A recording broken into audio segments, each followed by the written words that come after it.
Hello friends, welcome to our channel study knowledge. Friends, আজকে আমরা GK top 15 question নিয়ে আলোচনা করব, যে কোয়েশ্চেনগুলো আপকামিং সরকারি এক্সামের ক্ষেত্রে খুবই গুরুত্বপূর্ণ। তাহলে চলো শুরু করা যাক। আজকের প্রথম প্রশ্ন, দক্ষিণ ভারতের শস্য ভাণ্ডার বলা হয়। দক্ষিণ ভারতের শস্য ভাণ্ডার কাকে বলা হয়? ফার্স্ট পোর্শনের উত্তর হয়ে যাবে আমাদের অপশান সি, তামিলনাড়ু উপকূলকে। তামিলনাড়ু উপকূলকে বলা হয় দক্ষিণ ভারতের শস্য ভাণ্ডার।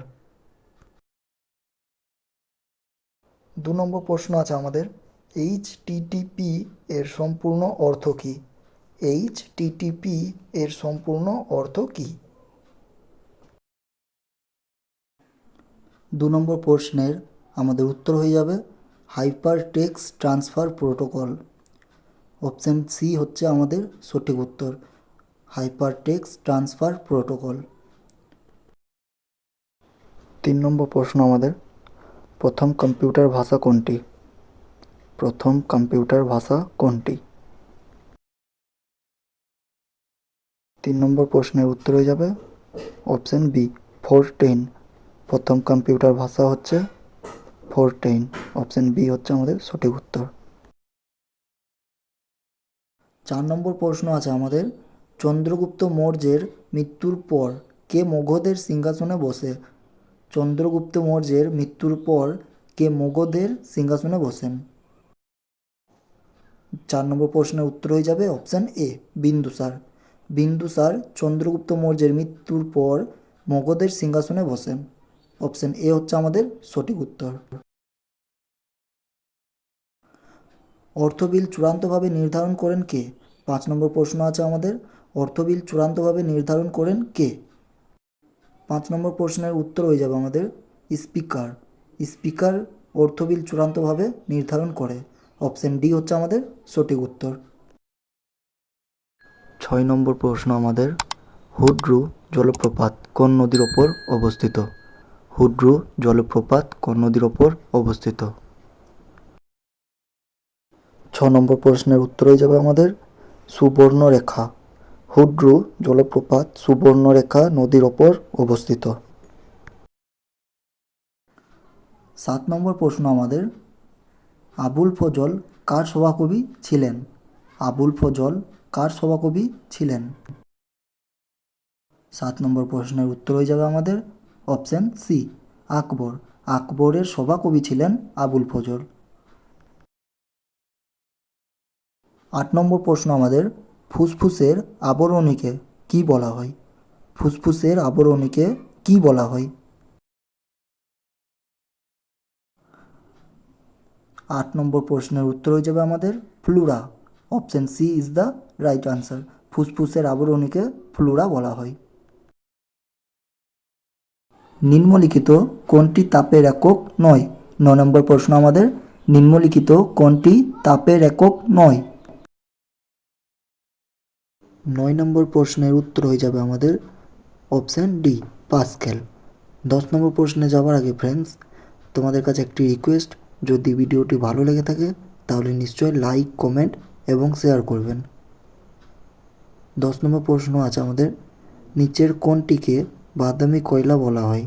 নিচের কোনটিকে বাদামি কয়লা বলা হয়? 10 নম্বর প্রশ্নের উত্তর হয়ে যাবে আমাদের অপশান সি, লিগনাইট। লিগনাইটকে বলা হয় বাদামি কয়লা। 11 নম্বর প্রশ্ন হচ্ছে আমাদের, ভারতের সবচেয়ে পুরনো ফুটবল টুর্নামেন্টের নাম কি?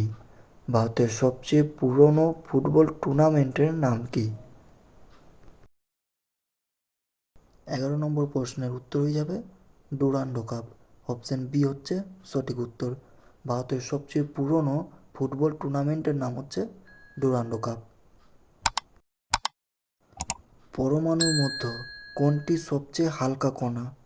12 নম্বর প্রশ্ন আমাদের, পরমাণুর মধ্যে কোনটি সবচেয়ে হালকা কণা হলো? Option A electron, option B proton, option C neutron এবং অপশান ডি পজিট্রন। 12 নম্বর প্রশ্নের উত্তর হয়ে যাবে আমাদের ইলেকট্রন। ইলেকট্রন হচ্ছে পরমাণুর মধ্যে সবচেয়ে হালকা কণা। অপশন এ হচ্ছে আমাদের সঠিক উত্তর। 13 নম্বর প্রশ্ন আছে আমাদের, নিম্নের কোন ব্যক্তির সমাধিস্থলের নাম শান্তিবন? নিম্নের কোন ব্যক্তির সমাধিস্থলের নাম শান্তিবন? 13 নম্বর প্রশ্নের সঠিক উত্তর হয়ে যাবে অপশন বি, জওহরলাল নেহেরু। 14 নম্বর প্রশ্ন আমাদের, গৌরবহ গ্রন্থের রচয়িতা কে? গৌরবহ গ্রন্থের রচয়িতা কে? 14 নম্বর প্রশ্নের উত্তর হয়ে যাবে আমাদের বাক্পতি। অপশন বি হচ্ছে আমাদের সঠিক উত্তর। গৌরবহ গ্রন্থের রচয়িতার নাম হচ্ছে বাক্পতি। অপশন বি হচ্ছে আমাদের সঠিক উত্তর। 15 নম্বর প্রশ্ন আমাদের, এবং এটি আজকের শেষ প্রশ্ন। প্রশ্ন আছে, শিকাগো ধর্ম মহাসভা কবে আয়োজিত হয়েছিল? শিকাগো ধর্ম মহাসভা কবে আয়োজিত হয়েছিল? 15 নম্বর প্রশ্নের উত্তর হয়ে যাবে আমাদের 1893 খ্রিস্টাব্দে। 1893 খ্রিস্টাব্দে শিকাগো ধর্ম মহাসভা আয়োজন হয়েছিল। অপশন বি হচ্ছে আমাদের সঠিক উত্তর। ফ্রেন্ডস, এইখানেই আমাদের পর্ব শেষ।